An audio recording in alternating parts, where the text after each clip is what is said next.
All right, so I have removed the iron oxide from these bowls, and as you can see, the details are looking really cool.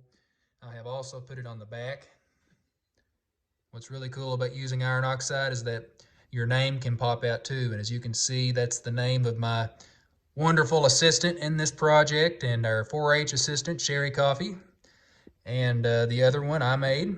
And these are going to be examples that we can show for the project. Now there's one last step in this lesson. I've just got to fire it one more time. Only this time I've got to fire it to a higher temperature. It's going to be about 3,000 degrees. That's going to take it to the stoneware level. So there's three different phases. There's the greenware stage, there's the bisqueware stage, which is where it is right now, and the stoneware stage is what makes it a final thing, a final product.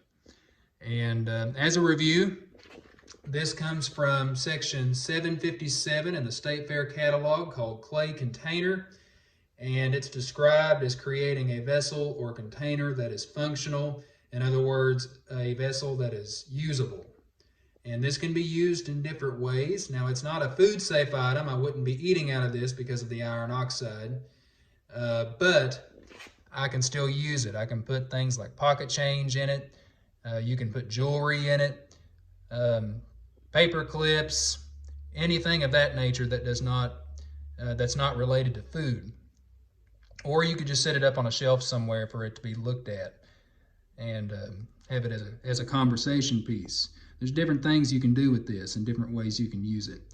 Now, I have used materials that I have because I'm a clay artist and I already have all these things that I've demonstrated with, like a kiln and the firing clay, the iron oxide, all that. But I realize that most people don't have these things in their homes, but you can use common household items for a project like this. For one thing, you can use Play-Doh as a substitute for clay.